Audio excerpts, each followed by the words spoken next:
taking Cuba. I mean, whether I free it, take it, I think I could do anything I want with it. You want to know the truth? Utangiye wumva ni Perezida Donald Trump wa Leta Zunze Ubumwe za Amerika agira ati Cuba nijyeho kwanzura niba nyifata nyireka nayikoresha icyo nshaka kandi niba wifuzaga kumenya ukuri nuko. Aha yasubizaga ikibazo cy'umunyamakuru. Ntibyarangiriye aho, yaje no kujya ku rukuta rwe rwa X ashyiraho poste mu rurimi rw'icyongereza igira iti Cuba lived for many years on large amounts of oil and money from Venezuela. In return, Cuba provided security services for the last two Venezuelan dictators, but not anymore. Yakomeje agira ati there will be no more oil or money going to Cuba. Zero. I strongly suggest they make a deal before it's too late. Tubisobanuye mu Kinyarwanda, yagize ati Cuba yabayeho imyaka myinshi ikoresha amavuta n'amafaranga bituruka muri Venezuela, nayo igaha Venezuela serivisi z'umutekano nk'ikiguzi. Ibyo yabikoranye n'abanyagitugu babiri baheruka bayoboye iki gihugu,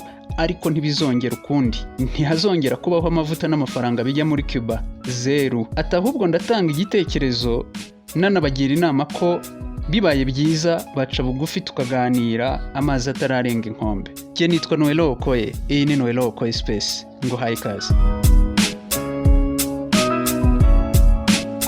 Dutangira ikiganiro cyacu, reka dutangire twibaza tuti ese iki gihugu cya Cuba Perezida Donald Trump avugaho aya magambo ni igihugu kimeze giti?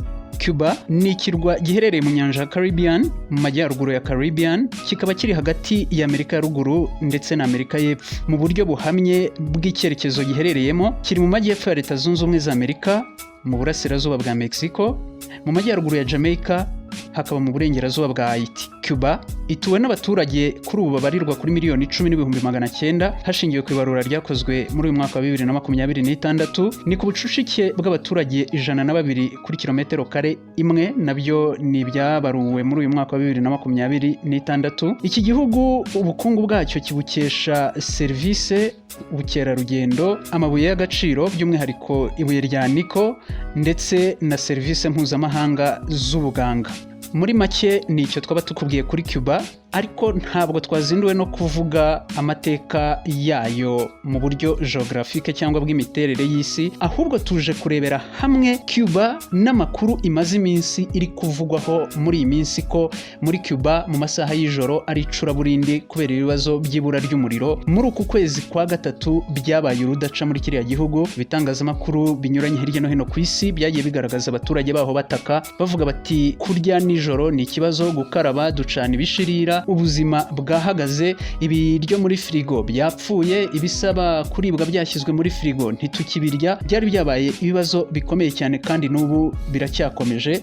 Ariko icyo tuje kurebera hamwe, mbere na mbere tubanze turebe ngo Leta Zunze Ubumwe za Amerika ziraza guhurira he na Cuba, biraza guhurira he nibura ry'amashanyarazi muri Cuba. Icyo nicyo cyatuzinduye tuje kuvugaho muri iki kiganiro. Mbere na mbere tuze kuri iki kibazo kijyanye n'amashanyarazi. Cuba ni igihugu gifite uburyo cyangwa systeme z'amashanyarazi zubatswe kera zimaze ibinyacumi by'imyaka, ku buryo izo systeme zigenda zipfa kenshi, bakora na maintenance bazisana zikongera zigapfa.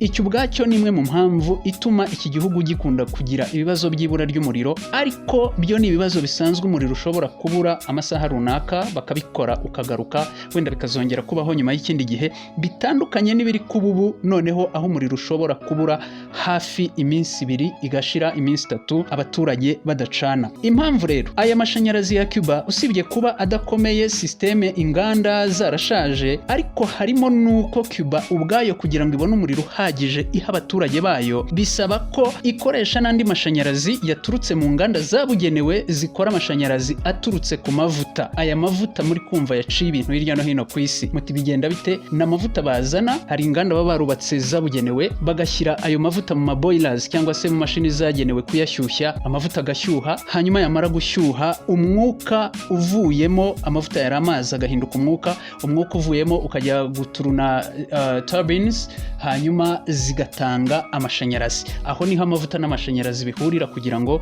dukomeze ikiganiro mwabyumvise. Aha rero iyi source cyangwa iyi soko yindi y'amashanyarazi yunganira Cuba iturutse mu mavuta, kuri ubu yabayemo ikibazo, yajemo inkomyi ikomeye cyane nyuma y'uko Leta Zunze Ubumwe za za Amerika zitangaje ko umuntu wese uzashaka kugemurira amavuta Cuba izamushyiraho ibihano, ndetse nyuma y'uko ifashe perezida w'igihugu cya Venezuela, aha naho yahise ihashyira itegeko ry'uko nta exports z'amavuta cyangwa nta mavuta yemerewe kongera gusohoka muri Venezuela ajya hanze, kuko Amerika yari bizi ko amavuta ava muri Venezuela amwe ajya muri Cuba, kuko ibi bihugu bibiri byari bihugu bibanye bifitanye umubano wakadasohoka, kuko byari byarahuje politike yo kuvuga ngo twishyire hamwe dushyigikirane dutere imbere, twikureho igitugu cy'abanyamahanga, twikureho igitugu cy'amahanga, by'umwihariko Leta Zunze Ubumwe za Amerika. Ikindi kandi Amerika nayo ntabwo yashakaga ko ibi bihugu bigira ubwisanzure ngo byigenge, kuko ukwigenga kwabyo byatumaga ibihano bya Amerika ibifatira bisa naho ntacyo bivuze, kuko ubuzima bwabo bwarakomezaga. Aha rero Amerika yabikoze mu buryo bwo kubapfukamisha kugira ngo batuze Cuba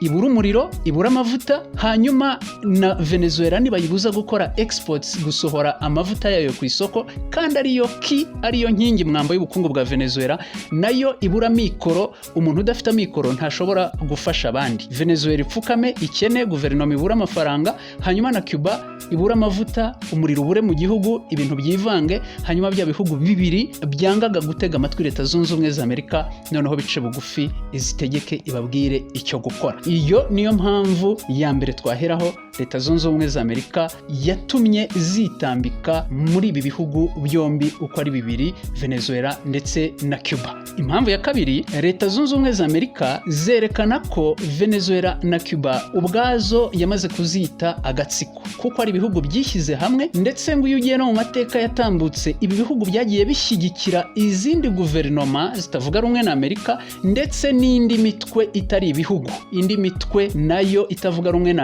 Amerika igenda batunga urutoki ko bagiye bafasha iyi mitwe, ndetse bagiye banakorana n'izindi guverinoma cyangwa ibindi bihugu bidacana uwaka na Leta Zunze Ubumwe za Amerika. Iyo ni impamvu ya kabiri. Cya gatatu, kuri ubu Venezuela na Cuba ni ibihugu Amerika ishinja ko byari byaratangiye gutsura umubano n'ibindi bihugu Amerika bishobora kuyigora kubigiraho ijambo, urugero Uburusiya ndetse n'Ubushinwa. Ahangaha Amerika yabifataga nk'ikibazo ko igihe ibi bihugu ifata nk'ibiri mu gikari cyayo, cyane cyane Cuba, kuko uvuye muri Leta Zunze Ubumwe za Amerika ujya muri Cuba ni birometero 145, urumva ni hafi, ni mu gikari cya Leta Zunze Ubumwe za Amerika. Ikavuga iti ubwo twareka Cuba igatsura umubano n'ikindi gihugu kiri powerful, gifite imbaraga nyinshi kandi tutavuga rumwe, byaba bisa nkaho irembo ry'umwanzi wacu riri mu gikari cyacu. Icyo gikari ni ikihe? Ni Cuba. Indi mpamvu, Leta Zunze Ubumwe za Amerika zararebye zibona Cuba nirushaho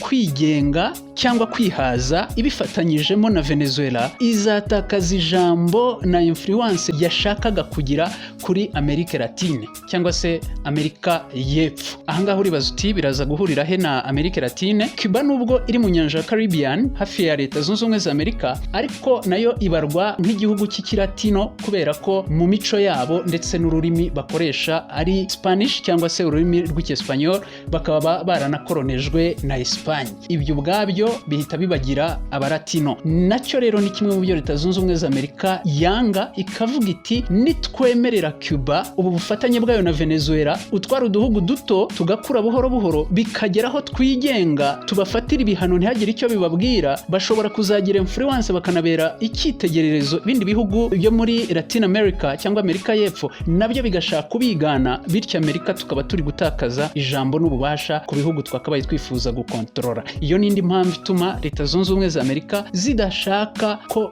Cuba na Venezuela bapfa kubona amahoro mu buryo bworoshye, kuko bari kubona ko gutera imbere kwabo hari icyo byahungabanya ku gitinyiro n'ijambo rya Leta Zunze Ubumwe za Amerika mu yandi mahanga. Nk'uko nabikubwiye mu kanya katambutse, Venezuela kuva kera yoherezaga amavuta muri Cuba, hanyuma Cuba nayo ikayoherereza abaganga b'abahanga, ikaboherereza abarimu, ndetse ikaboherereza n'abajyanama mu by'umutekano. Ibihugu bikomeza kubana gutya bishyigikirana kugeza ubwo bitangiye kuba ikibazo mu ijisho ry'igihugu nka Leta Zunze Ubumwe za Amerika, cyane ko uyu mubano w'ibi bihugu atari uwa vuba. Batangiye gukorana kera cyane Cuba ndetse na Venezuela, aho batangiye gukorana kuva no mu bihe bya Hugo Chavez. Uyu yabaye perezida wa Venezuela kuva mu mwaka wa 1999 kugera mu mwaka wa 2013, ndetse no mu bihe bya Fidel Castro.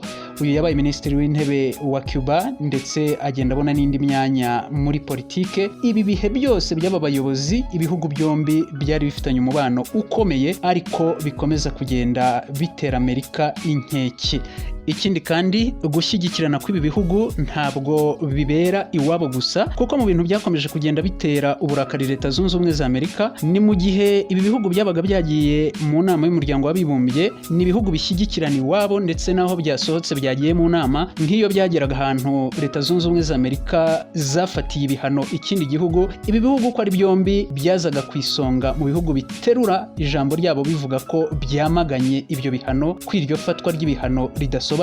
Ibi byose rero Amerika ikabifata nk'aho igihe kimwe ibi bihugu bishobora kuzakora igisa no kwiganzura igitutu n'igitsure cyayo n'ububasha yifuza kubagiraho. Mu myaka 20 ishize iki gihugu cya Venezuela nicyo gihugu cyazaga ku isonga mu kohereza amavuta muri Cuba, ariko kuri ubu nyuma y'uko Leta Zunze Ubumwe za Amerika ibatejemo akavuyo ikabacanganyikisha, ntabwo iki gihugu kikiri ku isonga ahubwo cyasimbuwe na Mexico, aho guhera mu mwaka wa 2025 Mexico yohereza 44% by'amavuta yose Cuba yinjiza mu gihugu yakuye hanze. Venezuela yo yaramanutse iza ku mwanya wa kabiri, aho kuri ubu amavuta igemurira Cuba ari kuri 34% kubera ko amavuta yayo ikora ndetse nayo isohora hanze mu gihugu yahuye n'ikibazo akagabanuka ku rwego rukomeye cyane. Tugana ku musozo w'ikiganiro cyacu, nubwo Leta Zunze Ubumwe za Amerika zafashe ibyo bihano bikakaye zigashaka gukupira umuriro ndetse n'amavuta igihugu cya Cuba, kuri ubu ubwato rutura bw'Abarusiya bwamaze kugera kuri iki kirwa bujyanye amavuta utugunguru 730. Ni amavuta agiye gutabara byihuta kuko iki gihugu kiri mu bibazo by'umwijima wa hato na hato.